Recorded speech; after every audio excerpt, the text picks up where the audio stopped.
Gracias a todos por estar aquí. ¿Y qué vamos a hacer ahora? Escudriñar la palabra de Dios. Amén. Como todos saben, Danilo está en Lima recogiendo los papeles, haciendo los trámites para que salgan lo más pronto posible su visa. Así que, por favor, unámonos todos en oración para que Danilo esté lo más pronto posible acá en Colombia. Amén. Y como muchos saben, hace poco hubo una conferencia en Chile y fue extremadamente increíble. Salimos con muchas decisiones, nos enseñaron muchas cosas y el lema de la conferencia era cosas aún mayores. ¿Y cuál es el título? Cosas aún mayores. Amén. Cosas aún mayores. Vamos a una oración. Amén.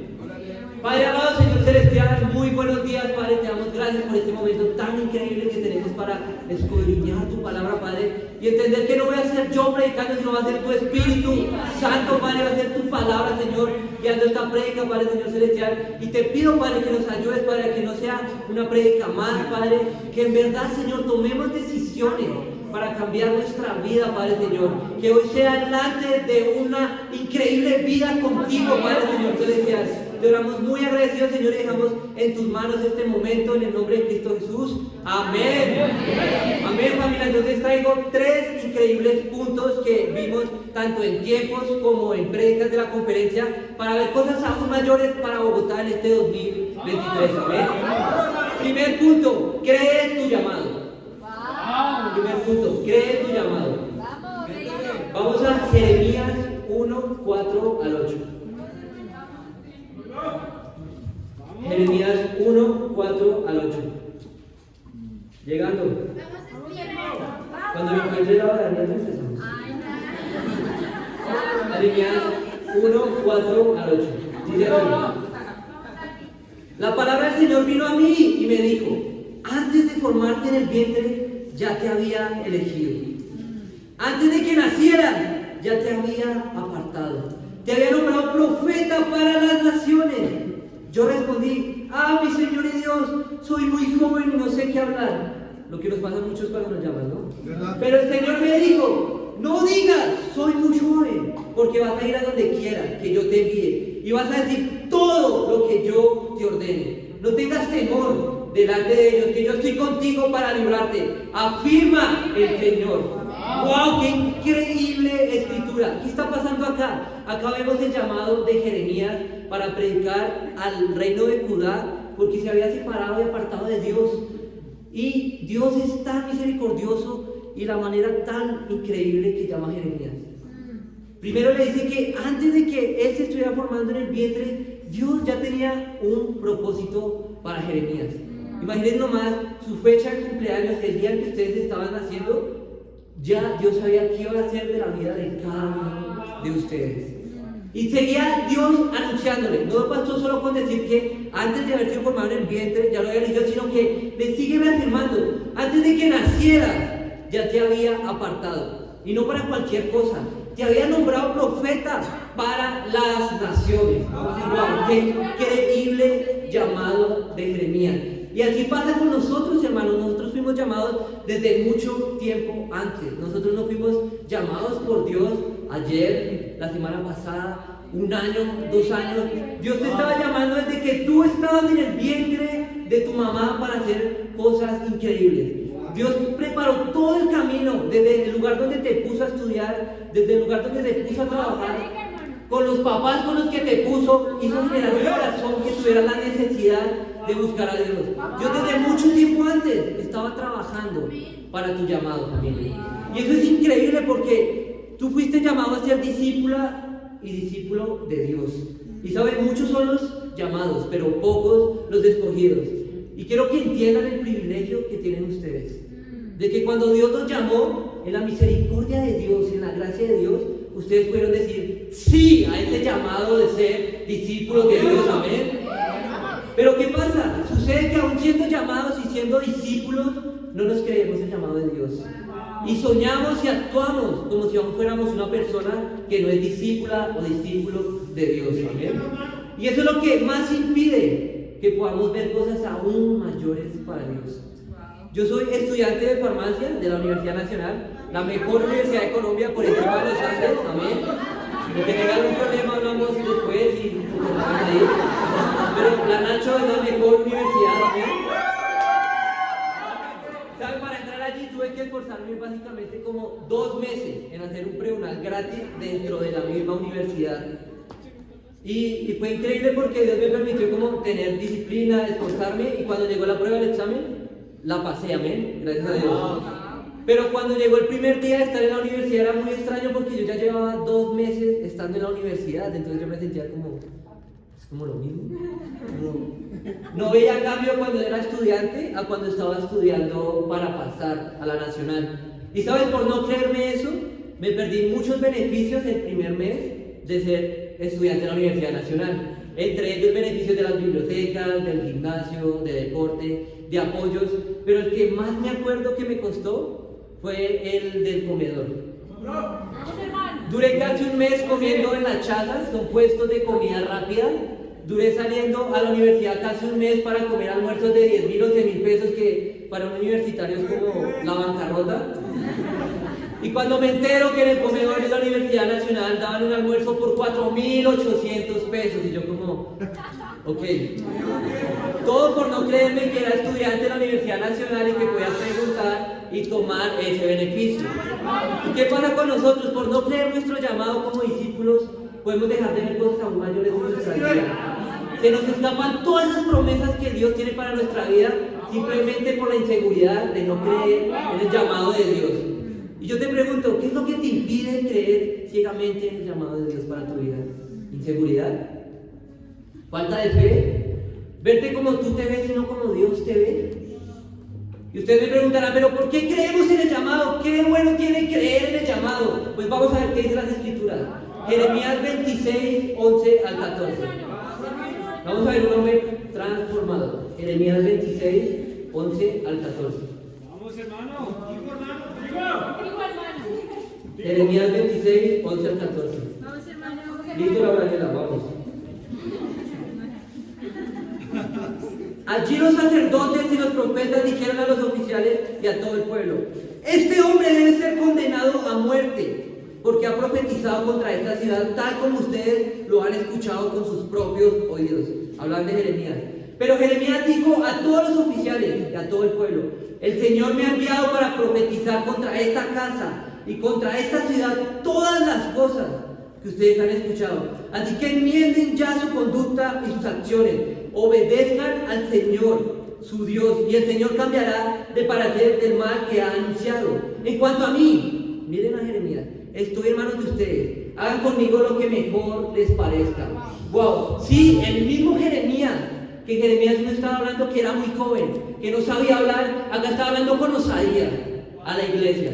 Estaba hablando con osadía a todo el pueblo. Literalmente, como dicen los colombianos, le estaba cantando la tabla de todos los pecados a ese pueblo. Sí, el mismo Jeremías que estaba inseguro. Eso es lo que pasa cuando Jeremías se creyó el llamado de Dios.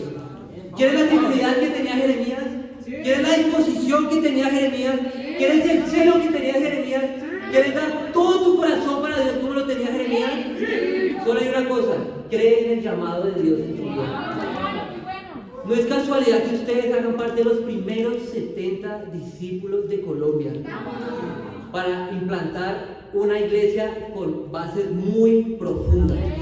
Y si cada uno de nosotros nos creemos ese llamado, no solo vamos a tener aquí este grupo, sino vamos a poder ir a Suba, vamos a poder ir a Usaquén, vamos a ir a Soacha, vamos a salir de Bogotá y vamos a ir a Medellín, vamos a ir a Barranquilla, vamos a ir a Cali. No solo quedamos en Colombia, sino vamos a ir a Panamá, a Costa Rica y a Ecuador. Pero cree en tu llamado, amén.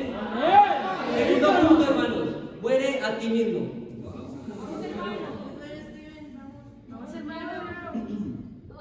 Muere a ti mismo. Juan 12, 23 al 25.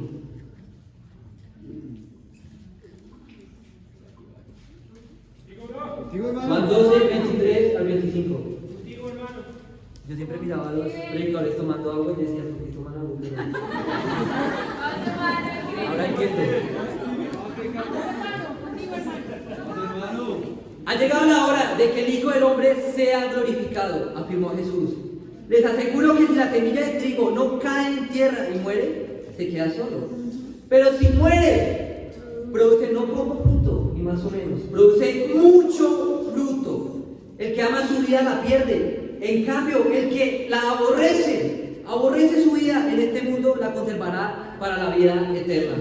¡Wow! ¡Qué increíble escritura! Me gusta iniciando que Jesús dice que ha llegado la hora de que el Hijo del Hombre sea glorificado. Cuando yo pensaba en la palabra glorificado, yo me imaginaba como, bueno, glorificado es que le van a rendir pleitesía, que le van a dar más comida, que lo van a tener en los mejores lugares, todo. Pero Jesús estaba hablando que el Hijo del Hombre iba a ser glorificado porque iba a morir por otros. Para Jesús el glorificar era morir. El glorificar a alguien era morir. Y él hace la analogía con una semilla de trigo, que esa semilla de trigo tenía que morir para dar vida en otras personas.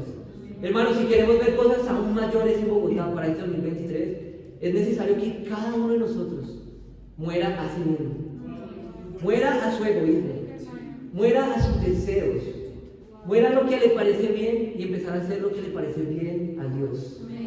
Jesús tuvo que morir para dar vida a otros. ¿Y quién quiere hacer cosas aquí increíbles para Dios? ¿Quién quiere hacer cosas increíbles para Dios? Queremos glorificar a Dios y debemos entender algo. Glorificar a Dios no requiere como un esfuerzo gigante de hacer maestrías de teología, de aprender toda la Biblia, de memorizársela. No, Jesús solo pide un costo. Eso es lo único que se pide. Jesús pide un costo para glorificar el nombre de Dios. ¿Y cuál es ese costo? Morir a nuestros propios deseos. Es morir a nuestro egoísmo, es morir a nuestros deseos, es morir a nuestros sueños. Estar básicamente enfocados en Dios que en nosotros mismos. Y de eso recuerdo un hermano que estaba en Chile que se llama Alfredo Anush, no sé si lo conocen. Él era el predicador o el líder de la iglesia de Chile y nos contaba una historia en la prédica que él vivía en Santiago de Chile. Y a él le ofrecieron un trabajo, estaba con su esposa y le ofrecieron un trabajo para ir a Villa del Mar.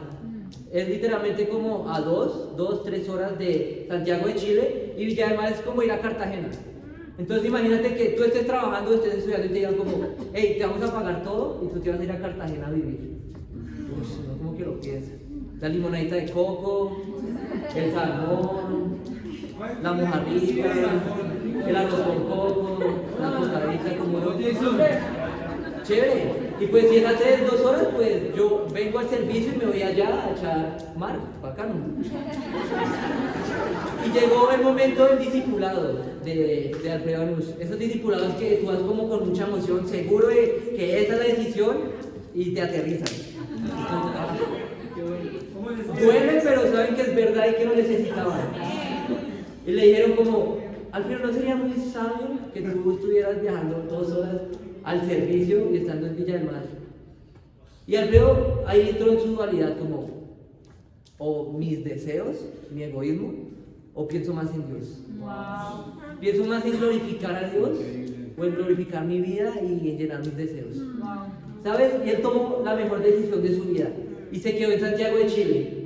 Y es que esta conferencia él fue promovido, ya no está liderando la iglesia de Chile, no porque hizo algo malo, sino porque ahora va a ir a dar vida en Mendoza, Argentina. Porque él fue misionero, ¿ven? Entonces, Alfredo, gracias a que no quiso seguir sus deseos egoístas, ahora va a ir a dar luz, hablando de Jesús, a toda una nación de 45 millones de personas en Argentina. Sirvió a 17. Entonces, yo pregunto, ¿quién será el próximo que morirá a sus sueños aquí? ¿Quién será el próximo, la próxima en aborrecer este mundo? No escucho mucho a mí.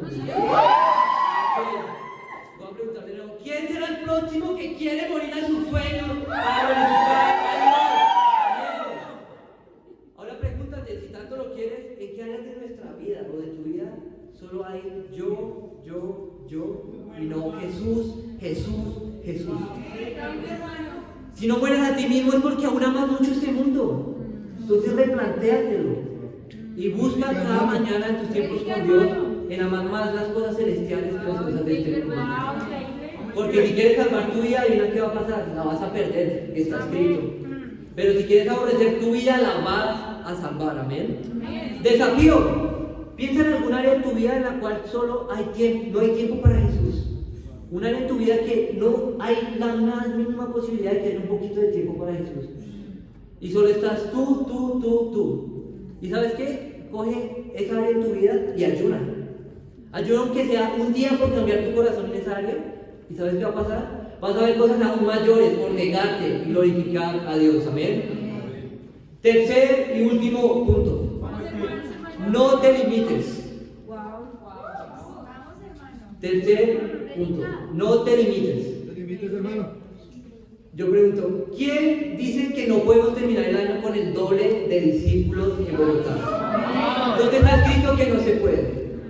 Yo veo este lugar lleno de hombres, mujeres, adolescentes, adultos, soñadores por Dios. Y de que pueden soñar aún más grande para Dios. Estoy totalmente seguro que mis hermanos y mis hermanas de Bogotá sueñan aún más grande para Dios. Pero más allá de yo decirles cosas bonitas y motivacionales, quiero decirles por qué les digo esto. Miren Números 11:23. Números 11:23. La escritura habla mejor que nosotros, amén. Números 11:23. Los digo, hermano. Predica, hermano. Dice así: el Señor respondió a Moisés: ¿acaso el poder del Señor es limitado? Pues ahora verás si te cumplo o no mi palabra. ¡Wow! Imagínate Dios hablándote al oído. ¿Acaso tú piensas que mi poder es limitado? ¿Acaso, Pipe, tú piensas que mi poder es limitado? ¿Acaso, Nanda Beltrán, tú crees que mi poder es limitado? Pues sabes que te voy a mostrar si cumplo o no mi palabra. Hermanos, Dios no se limita por nada. Mucho menos se limita por tus limitaciones. Pero sabes, aquí hay una paradoja increíble. Aunque Dios no está limitado, Él decide limitarse por nosotros. Claramente Dios puede hacer todo sin nosotros, pero Él elige no hacer nada sin nosotros. Qué increíble amor, ¿no? Entonces, adivina, ¿quién es el único que limita el poder de Dios? Tú, correcto, y yo también. ¿De verdad quieres ser la persona que limita a Dios? ¿Qué te limita a ser más ambicioso y soñador con Dios? ¿Qué te limita a ser más ambiciosa y soñadora con Dios? Si Dios no tiene límites, amén. Y ahí vengo con un hermano que es de Renato Trilla.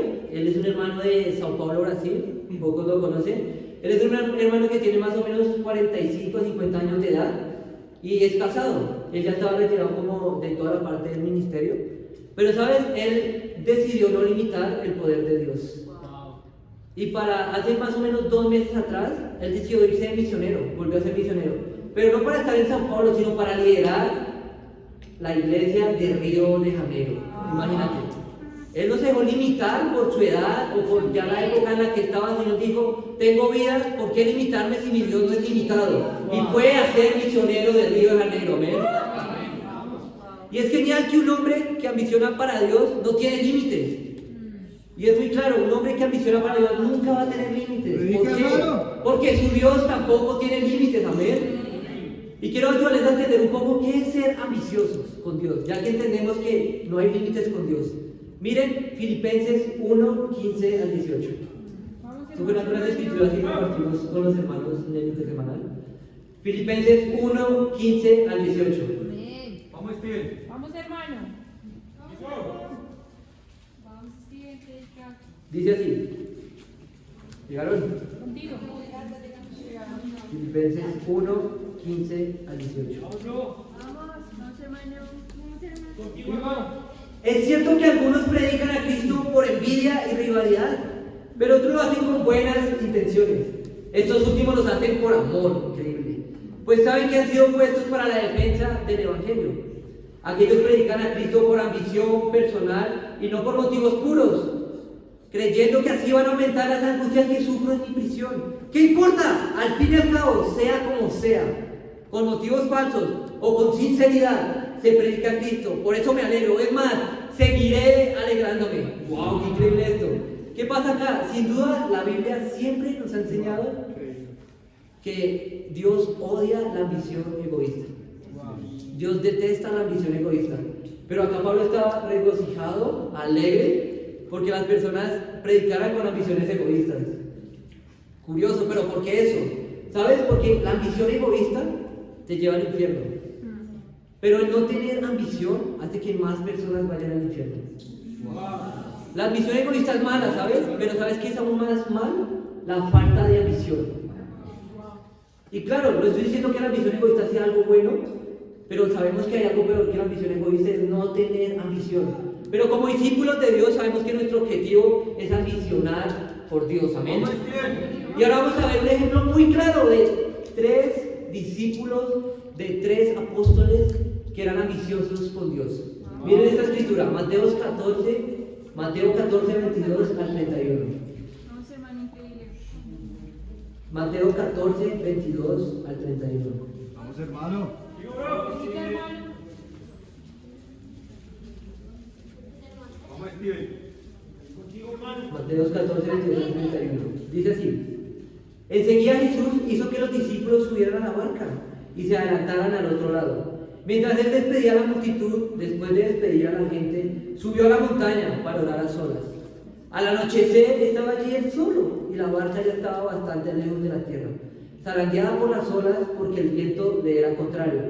En la madrugada Jesús se acercó a ellos caminando sobre el lago. Imagínense ustedes en un barco y Jesús acercándose en un lago, acercándose caminando sobre el agua en la noche. Todos diríamos como, uy, qué bonito, resplandeciente. Pero no, nos asustaríamos. Y eso fue lo que le pasó a los discípulos. Cuando los discípulos lo vieron caminando sobre el agua, quedaron aterrados. ¡Es un fantasma!, dijeron. Y llenos de miedo comenzaron a gritar. Pero Jesús enseguida dijo: cálmense. Yo creo que utilizó más cálmense. Cálmense, soy yo. No tengas miedo. Y mira la ambición de Pedro. Señor, si eres tú, respondió Pedro, mándame que vaya sobre ti, sobre el agua. Ven, dijo Jesús. Pedro bajó de la barca y caminó sobre el agua en dirección a Jesús. Era tal la ambición de Pedro que hizo que caminara sobre el agua. Imagínate tú pides el milagro de caminar sobre el agua. ¿Sabes? Si todos recordamos es esta parte de Pedro. Pero al sentir el viento fuerte tuvo miedo y comenzó a hundirse. Entonces gritó: Señor, sálvame. Enseguida Jesús le tendió la mano y sujetándolo lo reprendió: hombre de poca fe, ¿por qué dudaste? Y siempre que leemos esta escritura nos acordamos de la falta de fe de Pedro. Pero nunca vemos que él fue el único ambicioso que quiso ir a Jesús. Él fue el único ambicioso de todos los discípulos que estaban en esa barca de decir: Señor, yo quiero ir a ti. Y ni siquiera se fijó en que tenía que caminar por el agua. Ese es el tipo de ambición que Dios espera de nosotros. ¿Y recuerdan a Juan y Santiago? Los 2 hermanos que le pidieron a Jesús hacerte a la derecha y a la izquierda del trono. ¿Recuerdan que Jesús lo reprendió, pero nunca lo reprendió por la ambición que tenían? Tal vez direccionó cómo tener esa ambición, pero nunca lo reprendió por ser ambiciosos. Y sabes, hay una característica de ellos 3. Ellos 3 eran los más cercanos a Jesús. Y no eran los más cercanos porque eran los que más comida le daban a Jesús, porque eran los más panitas de Jesús, sino eran los más cercanos porque eran los 3 apóstoles más ambiciosos. ¿Sabes? Tener ambición te hace estar más cerca de Jesús. Tener ambición te hace soñar más grande por Jesús. Y la ambición no es algo malo y no es algo bueno, la ambición es algo neutral. Pero tener ambición por Dios es algo esencial. Muy bueno, hermano. Ponte en tu cabeza que es inconcebible que un discípulo de Dios no tenga ambición para hacer crecer el reino de Dios. Porque si no tiene ambición en eso, entonces ¿en qué tiene ambición?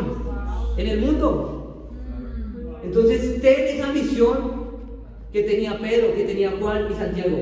Y mira, Santiago y Juan pidieron tanto el lado derecho como el lado izquierdo del trono de Jesús. Pedro pidió caminar sobre el agua. ¿Y sabes quiénes fueron los que estuvieron en la transfiguración de Jesús viendo un milagro? Ellos 3. ¿Quieren un bonus de la ambición por Dios? Vas a ver más milagros para Dios. Vas a estar más cerca a Dios y vas a ver más milagros a Dios. Entonces, ¿qué te limita a ser ambicioso por Dios? Que hay tanta recompensa en conocerlo más profundamente. Amén. La ambición por Dios nos acerca a Jesús. Llévese, mis hermanos. Y si recuerdo un ejemplo muy palpable de algo ambicioso, se me viene a la mente la iglesia de Los Ángeles. La iglesia de Los Ángeles en enero fue una cosa de locos. En enero, que todos decimos que es como una fecha muerta porque están viajando, se van a otro país, tal vez los universitarios están descansando, es como, sí, es un mes muerto. Pero sabes, los de la iglesia de Los Ángeles, los discípulos, no tuvieron ese mismo pensamiento. Ellos sabían que no se iban a limitar porque Dios es ilimitado. Ellos querían ser ambiciosos con Dios. ¿Y sabes qué hicieron? Son 900 discípulos. y se propusieron tener todos estudios y llegaron a tener 500 estudios solo en enero. Wow. Pero ahí no termina todo. Gracias a esos 500 estudios hubieron 42 adiciones al reino de los ángeles. Definitivamente es una iglesia que no limitó el poder de Dios, hermanos. Nunca vio más grande sus inseguridades que como Dios los veía. Amén. Hermanos, si quieres ver cosas aún mayores, no te limites para que no limites a Dios. Amén. Desafío. Vamos a hacer el mismo desafío de Los Ángeles. Amén. Imitemos el gran ejemplo de la iglesia de Los Ángeles. ¿Y en qué consiste? ¿Dónde están los universitarios de Bogotá? Son los que más tiempo tienen. Amén. Y más tiempo tenemos, a pesar de que estemos estudiando. ¿Cuál es el desafío y el reto? Que tengamos 3 estudios bíblicos activos siempre. ¿Qué son 3 estudios bíblicos activos? Son estudios que ya están estudiando la Biblia o personas que ya cuadraron y tienen fecha, hora y día definido para tener un estudio bíblico. ¿Amén? Entonces, universitarios, 3 estudios bíblicos. Siempre activos. No por una semana, no por 2 semanas. Siempre, ponte esa meta. No te limites. Ahora vamos a los solteros. Un poquito menos de tiempo, están trabajando. Menos flexible, toda la vaina. Lucha con Dios y ten al menos 2 estudios bíblicos activos todos los días, amén. Y ahora vamos con los casados. Bueno, a mí me tocó preguntar porque claramente no soy casado, no sé cómo es el tiempo de ellos, pero me dicen que tienen un poquito menos de tiempo que nosotros dos. Entonces, para los casados, consigue tener al menos un estudio bíblico activo siempre, todos los días. Hermanos, así como pasó con Los Ángeles, es imposible que haciendo todo eso no vayamos a ver grandes milagros en Bogotá. ¿Amén? Y en conclusión, ¿quién dice que no podemos cambiar? ¿Quién te dice que tú no puedes cambiar? ¿Dices tú o dice la Biblia? ¿Quién dice que Bogotá no puede llegar al doble de discípulos? ¿Quién lo está diciendo? ¿Quién dice que no podemos llegar a 150 discípulos a final de año? ¿Quién dice que no podemos organizar la conferencia el próximo año acá en Bogotá? Y cerrar con broche de oro mandando el grupo misionero a Panamá. ¿Quién lo dice? ¿Sabes? Si parece imposible, en el peor de los casos, es que vas a necesitar un milagro. Y ahí te darás cuenta que es el sueño que Dios quiere. ¿Cómo sabes si estás pensando en cosas aún mayores? Porque el sueño que te propones con Dios requiere de un milagro. No requiere de tus fuerzas, sino requiere de Dios. Amén. Entonces, hermanos, cree en tu llamado, toma propiedad de lo que Dios te ha llamado a hacer, como sucedió con Jeremías, para que después puedas morir a ti como lo hizo Jesús y seguir construyendo el reino sobre sueños rotos. Amén. Y ten muy claro, hermanos, que tú eres el único responsable de limitar el poder de Dios. Así que sea ambicioso para que todos juntos veamos cosas aún mayores para este 2023. Y para Dios sea la gloria. Amén.